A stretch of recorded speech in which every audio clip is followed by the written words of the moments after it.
Françoise, please. Thank you. Great.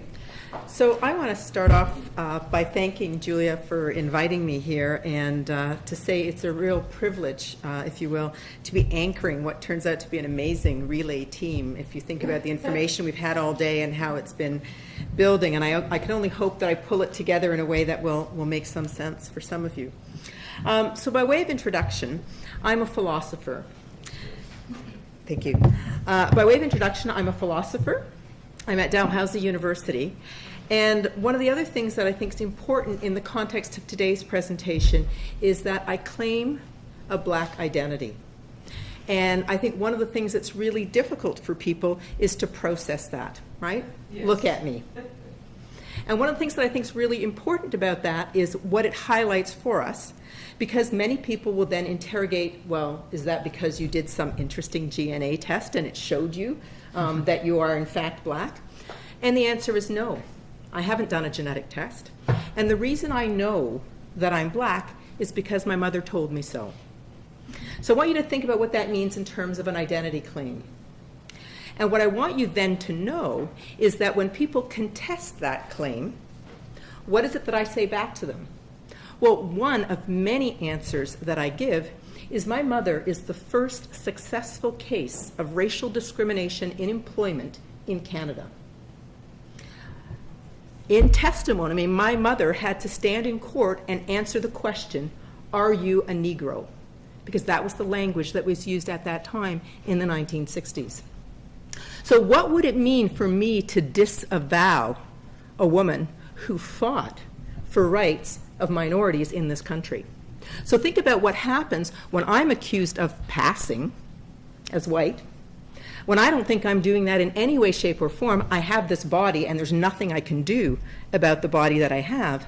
But it's a political act to claim an identity of any kind. Now, the interesting thing in my case is I actually shift the claim that I make depending on the context I find myself in. So I worked for a while in the United States at a university that was under a court order to do something about their racist practices and policies. And in that context, I had to make a conscious choice not to claim my black identity because I didn't want them counting me, because I was not a racially visible minority, and they were trying to deal with a very specific problem, and I wasn't going to be taking a slot from someone else who needed to be hired into that institution. So I think for me, I've lived a lot of my life having to find out when do I claim what identity and how much do I understand that that's a political act. In that particular case, I was given a series of options, and I chose the option other. Imagine what that's like, filling out a census, and I write down other. There are many people that never have to think about what it means to claim the identity of other. That's the language. So I come with all of that background to what I think are very interesting questions about identity and about this kind of testing to do what? To achieve what political goal or purpose? So one of the things that I think is really interesting for me to share with you is why am I specifically interested? We'll try this again. I might need an assistant. There we go. So why am I specifically interested in genetic genealogy? First of all, it's because I've been writing about the concept of identity since 2002, and it's in that context that I wrote an article called Black as Me, Narrative Identity. And in that context, I begin to start telling stories about what it means to live a particular life in a particular body, in a particular family, in a particular community, and getting people to start to think about the concentric circles in which you have to instantiate a particular persona. The second reason I'm interested in genetic genealogy is a lot of my academic work is actually about reproduction, and specifically more recently about reprogenetics. And one of the things that I'm quite interested in is how we have made, in the context of reproduction, a very particular emphasis on genetic ties.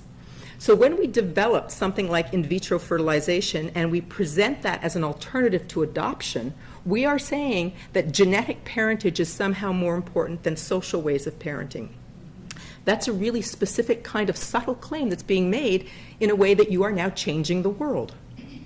I think another way in which it's extremely important is that when in using reproductive technologies, there isn't an option to use your own genetic material, and therefore you're going to use donor gametes, you get a lot of emphasis on whether or not that material should be anonymous or non-anonymous. And again, it's in the context of somehow valorizing genetic ties as being important.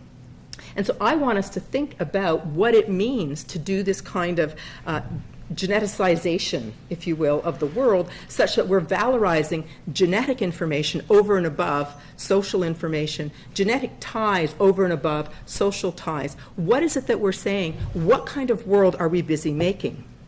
And the other reason in a contemporary context that I'm especially interested in genetic genealogy is because I'm now doing work on mitochondrial replacement, transfer, technology, et cetera, depending on what people want to call it.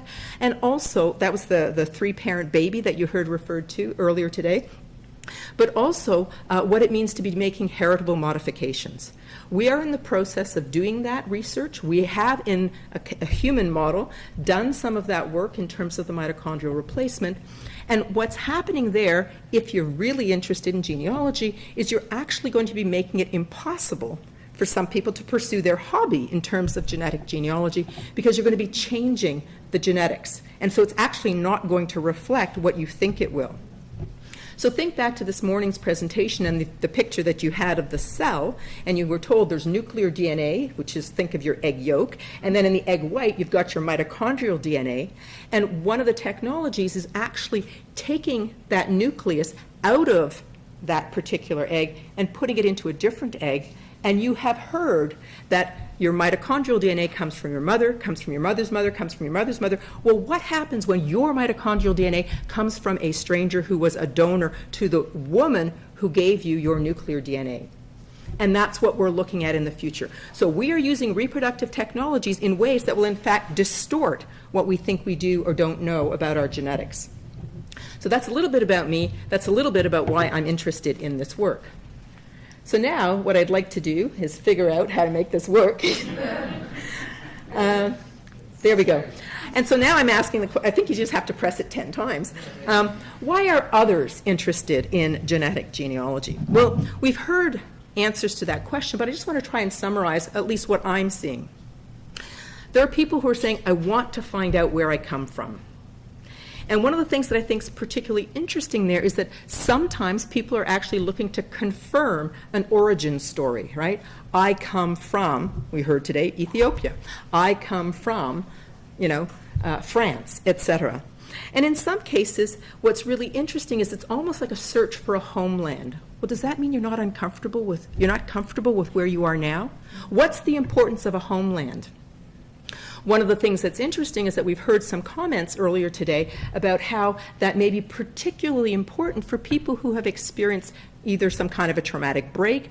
I've referred to that as a radical rupture, and we hear about it in the context of African Americans and the history of slavery. Well, the event that made me write my very first article on identity and genetics came from my participation in a conference in the United States in 2002 when they were first introducing this technology. And what was fascinating is that this was a conference where honestly everybody was a black person with a black skin, but for 3 or 4 of us who all had a black heritage or ancestry. And in that context, they were being sold the idea that they should do ancestry tracing. They, us, I was in the audience too, but I wasn't interested in this except for it as an academic exercise. And what I observed was that there was a split in the audience. African Americans were adamant about this was important, and they wanted to know where they came from on the Horn of Africa. That was explicitly said over and over again. Our history's been taken from us. Genealogists in the audience said, what are you talking about? You probably have the best records of all because you were property. And we can, in fact, trace you if you're interested in doing the hard work through paper. We don't need to do your genetics. We can tell you. You actually have a better chance of getting an accurate history. There were black people who were relatively recent immigrants from Africa, and they were saying, oh my gosh, you really don't want to do that. There's tribal warfare there. Why do you want to know where you come from? That is the most uninteresting project I could possibly imagine. No, not interested in that at all. And then you had blacks from the Caribbean who were kind of like puzzled by this. And they were sort of saying, well, if you want to, sure, but, I don't understand why you think it's so important. And when I was trying to puzzle that out, I thought, well, it might just be because in the islands, you've actually moved out of slavery to a point where you actually are empowered. You are the government. You are directing your lives in ways that you have a completely different experience than you might have in certain communities in Africa or that you might have as an African American in the United States. And so one of the things that becomes really important to think about then is how does your present day social context tell you that your genetics are important or irrelevant? So what does that say about you? So again, think about it. Some people want to know, where do I come from? And they're looking for something specific in answering that narrative. Another perspective is, I want to find out who I am. And I think that overlaps with some comments about whether or not I'm Indigenous or I'm Métis or I'm just boring old Canadian in terms of whatever that might mean. But I think what happens there is people are looking for a certain kind of ethnic identity. So it's not so much geography. What does it mean to be able to claim that I'm Haida or I'm Maori? What does it mean to be able to say in terms of a religious identity, I'm Jewish or I'm Parsi? Alternatively, what if it's about a caste identity? And I want to be the Brahmin or not. A third thing is some people are actually out there saying, I want to find my family. And that may be a person who is themselves adopted. That may be a person who's been born as a result of anonymous donation. And there they seem to be looking for something that's quite specific in terms of a sense of loss. And I think that that's an interesting thing to be thinking about. Others are saying, I want to access citizenship rights. And again, I think we've heard a little bit about that today in the context of, actually claiming, if you will, a political identity so that you're able to get access to certain kinds of legal privileges. Right? We've heard about that, for example, again, in terms of the indigenous populations in North America. But it's also true in terms of some kinds of affirmative action policies. Students in the United States that might become eligible for certain kinds of scholarships. It becomes really important to show a particular thread in order to get access to some very concrete benefits. It certainly has been an issue for a long time in terms of membership in different tribal bands. And again, that comes with certain kinds of privileges. And then the last sort of broad category I want people to think about is this claim that, well, it's kind of just for fun, right? And so those are the people who might get this as a Christmas present, right? And think about all the advertising that happens around that time of year about some interesting gift that you could give. And so then it's really more about a hobby and some curiosity, if you will. There's a big but, however, around all of those possible motivations. And the first big but is it may not, in fact, give you what it is that you think you're looking for, regardless of what those reasons are. At some level, it's not really going to tell you where you come from in terms of the limits of the technology. It surely can't really tell you who you are. I mean, really? How can that be?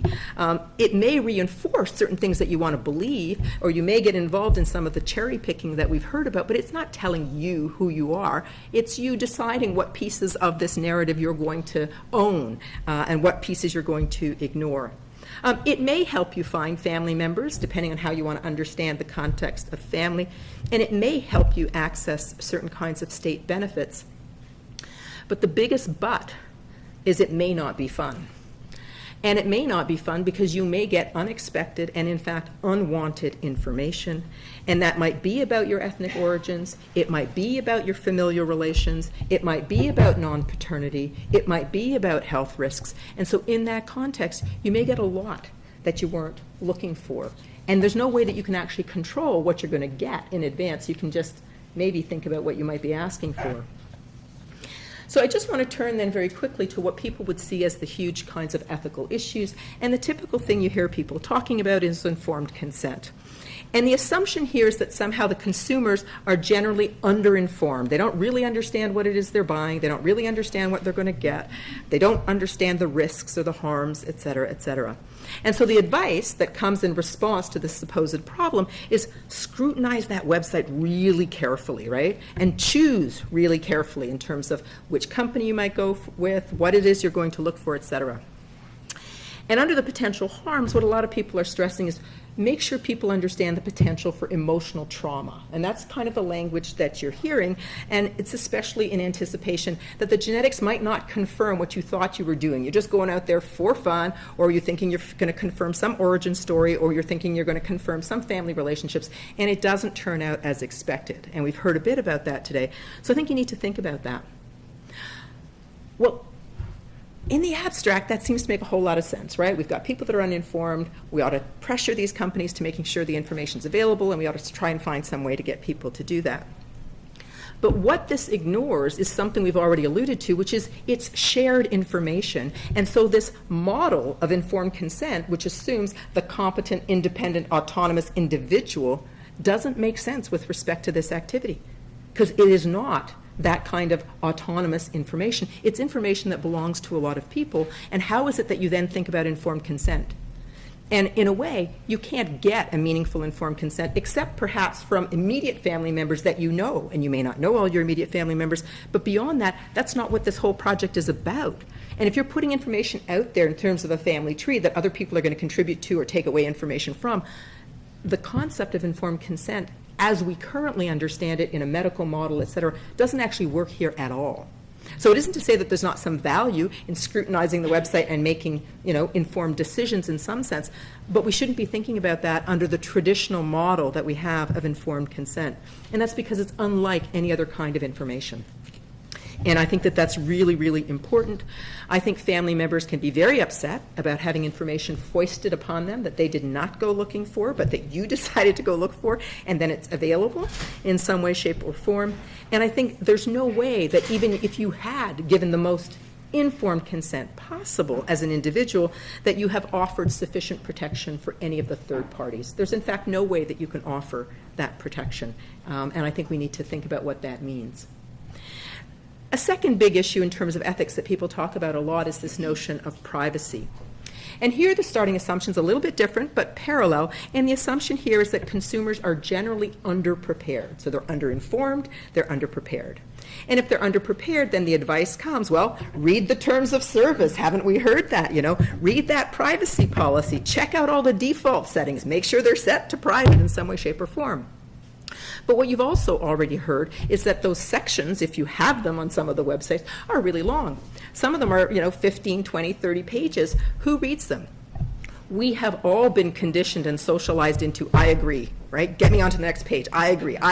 I'm not looking to read this, and I don't have any context in which it makes any sense for me to do anything. And I've just been given this for a Christmas present. Like, I'm not going to read this and then say, ooh, they spent $200 and I'm not agreeing to that, right? I mean, the whole context in which we've been socialized to engage with both the internet and this is one of, if you will, entertainment, even so when it comes with some serious efforts.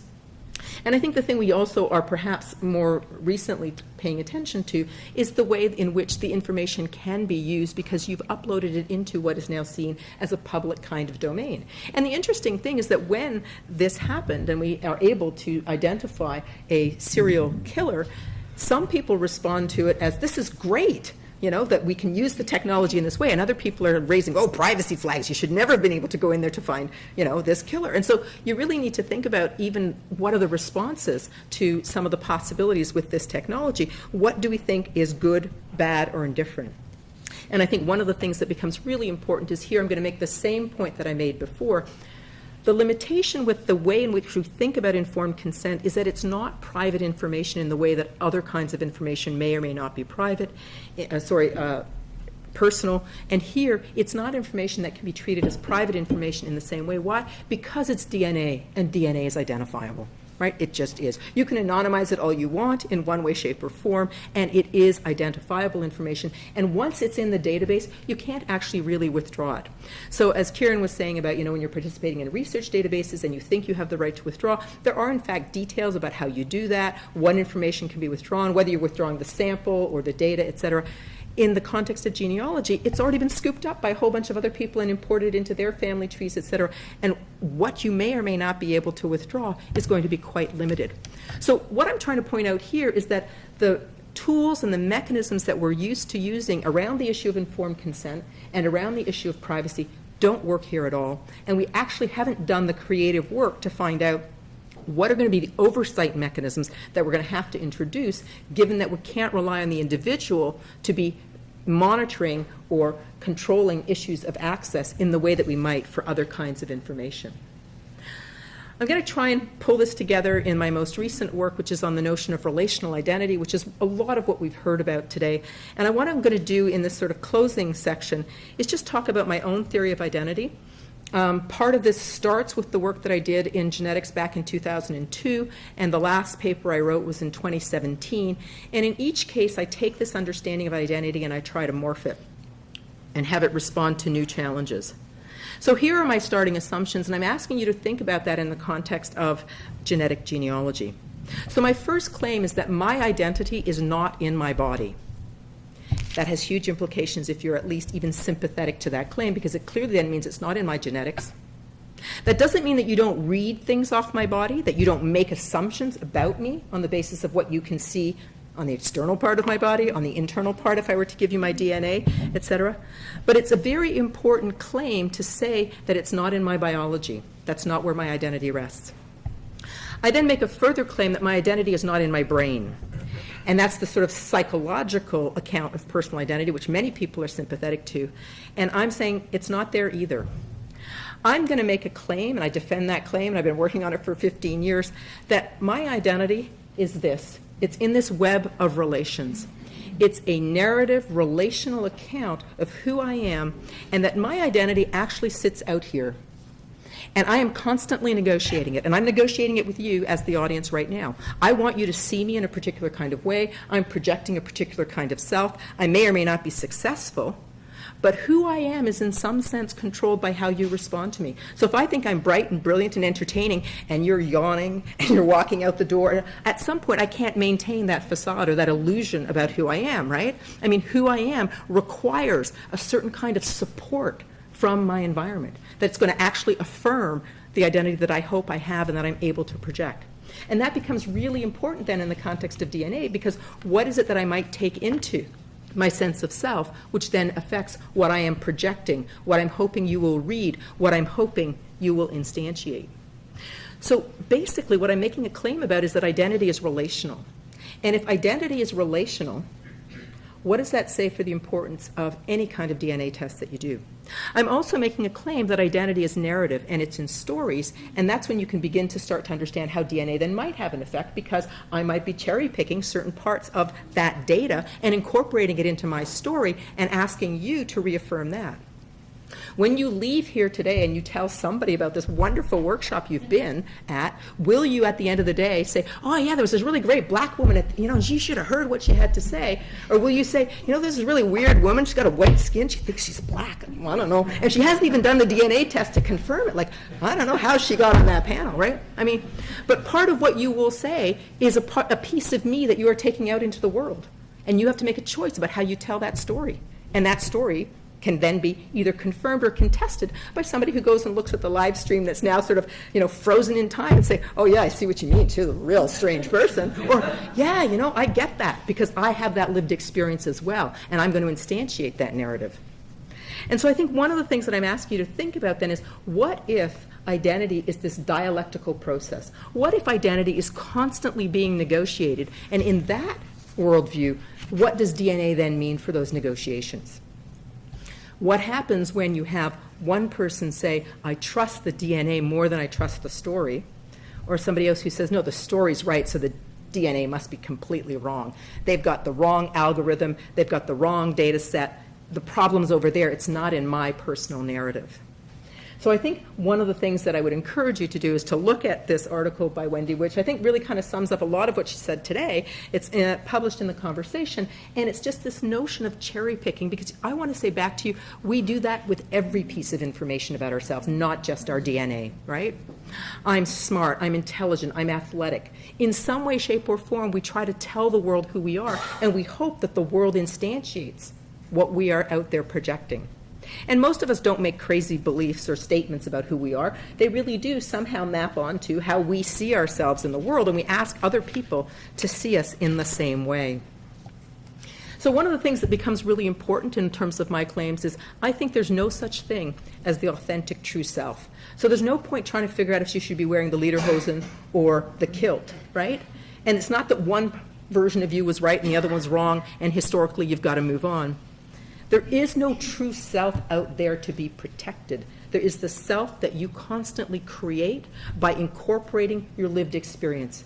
And every day, your sense of self is morphing as you add new information, as you have new life experiences, right? When you have a traumatic experience, and that could be the divorce, the move, a death in the family, we talk about those as stressors, but we also should be talking about those as shifting our identity. My mother recently passed away. I now feel like I'm starting on the path to becoming an orphan, right? And what does it mean to be an adult orphan? Right? And I think that just is the way we live our lives. And we need to think about that. The bottom line is, at the end of the day, it's only through our interactions with others that we can affirm who we are. And in that context, identity is dynamic, it's social, it's cultural, it's political. It isn't this. It isn't percentages of, I sort of have a history of, and there's a probability that, etc. That only becomes important if it has meaning for you, and then you're going to be incorporating it into a narrative, and it's the narrative that is you. You're either going to say, I'm Jewish because I've always had these feelings and I think positively about Jewish people, and now I have genetic data that reaffirms that, or you're going to say the data has given me something else that's about an ancestry that I'm not proud of and it's historically irrelevant to how I live my life, and I'm going to discard it. And I think that's really important. But what I do want to say that I think we want to think about, and it's really now just coming back to only one facet of my current work, is we also need to understand that just as we think we're going down this path of valorizing genetic data, it is actually being shifted and changed and undermined by what we can do in reproductive contexts. And this is what I alluded to at the beginning, and it takes us back to the very first talk we had this morning in terms of the mitochondria, because it's one of the ways in which we do the testing for genetic genealogy. And very quickly, what you're seeing again, and I'll just put it in simple terms, you've got your egg, you've got the yolk, and you've got the white, and in the middle, what you have is your nuclear DNA, and that's what gives you the traits that you recognize: eye color, hair color, build, feet size, etc. And then you've got what is called your mitochondrial DNA, which is in the egg yolk. It's also very important DNA, and it is passed down unchanged from mother to all of her children, and then from the female child down to all of the children. So that when you work it backwards, you're going through the female line. And the assumption is that that egg was intact, and that's going to be changing. And so what happens when you have mitochondrial DNA from one woman and you have nuclear DNA from another woman? What's the context in which you'll be able to make any kinds of claims about genetics? We also heard use the term admixture, and very recently, meaning in the last 5 years or so, I can't remember the exact date, the United Kingdom changed its legislation to allow for the creation of admixed embryos. And in that context, they're talking about human and non-human embryos. So what happens when the egg white is from a cow, because you can go to the abattoir and there are a lot of them there, and the egg yolk is from a human? What would it look like to then do your DNA and come up with what conclusion? So yes, science fiction, etc. But the interesting thing is, why couldn't it happen? You actually had a country, the United Kingdom, change its legislation to make that possible. Now, at the time, they didn't anticipate that it would actually go on to be used for a pregnancy. They're imagining this happening in the lab. But we all know what happens between what we imagine and what actually happens in terms of final use. So I'm going to end this by saying one of the things I worry about with genetic genealogy is the reinvigoration of false beliefs. And the biggest false belief is this notion of our genes are us. It's just not true. They're a facet of who we are insofar as they give us certain features, but how we respond to that is always up to us and others in negotiation. I think it also falsely reifies the notion of race, and we've heard a lot about that, and I think that that's deeply problematic because there aren't essential racial differences. As you've heard, there are choices made about what we choose to valorize or not. So the take-home message is that race is not genetically determined, and we don't want to be thinking that our self is solely and narrowly rooted in our DNA. Now, maybe you're going to say back to me, well, this doesn't matter if you're just thinking about this as a fun hobby. But it's exactly because it might reinvigorate these false beliefs that it's not a benign hobby. It is, in fact, deeply problematic if we resuscitate those. The last thing I want to say is an ethics issue that's been alluded to, but I think it would be remiss of me not to say this. We ought to really be thinking about this activity in the context of living in an age of corporatization, commercialization, commodification. And what's happening is you are giving away information for free. No, you are paying to give away your information, right? And think about how odd that is. But what a wonderful business model, right? My company becomes more and more and more valuable the more I get somebody to pay me the $100 or the $250, depending on who you're going to. I actually have somehow tricked you into paying me to make my company become, over time, more valuable. And we really need to think about that. So it'd be one thing if you're giving it away for free, but the irony of it, you're actually paying to make an independent company more valuable. And the reason I think that's important is because you don't get a share in their profits, right? You're not getting a return on investment in any way, shape, or form. And we actually need to worry about that, not because of what the little financial return might be, but because that becomes about power and control. If you're part of the return on investment, you're part of setting the goals and objectives of the business, of the company. You actually have no interest in this company in terms of anything that's structurally set up. You cannot direct it. You cannot say in some way, shape, or form, it will be used for good because I'm a shareholder and I'm going to make sure that it's going to be used for good. You are giving away not only information, you are giving away power, right? And I think that that's one of the things that we really need to understand better. My last slide, for those of you who happen to be interested, only because I am an academic, is I wanted to just share with you some of the work that this presentation is built on, but mostly what I wanted you to see is the span. I wrote the first article in 2003, Black as Me, Narrative Identity. And that really is a story about myself, in my family, and my mother. And the very last piece I wrote in 2017 is also about my mother, and it's also about the context of personal identity. And the reason I wanted to just show you those bookends is because it also addresses another topic that was touched on today, which is that my mother, by the time I wrote this paper, I was not able to ask her permission to tell her story. And one of the things that I actually felt compelled to do was to address that in the article. Because in the very first article, I was able to talk to my mother and say, are you comfortable with all the information I'm putting there, about you and our, way of understanding ourselves in the world? And I actually had to make that decision about what I would do with this last article where my mother could not consent. And then what was really interesting is that I couldn't actually in any meaningful way get the consent from an extended family, and so I had to choose that I would only tell the stories that were about myself and my mother. And then one of the things that becomes interesting is how have you then, in fact, narrowed someone's identity if you already accept my claim in any way, shape, or form that we are all relational beings. Yes, we are embodied. Yes, people read stuff off the body. But ultimately, we are social, relational beings. I can't be who I want to be without you helping me. Thanks very much.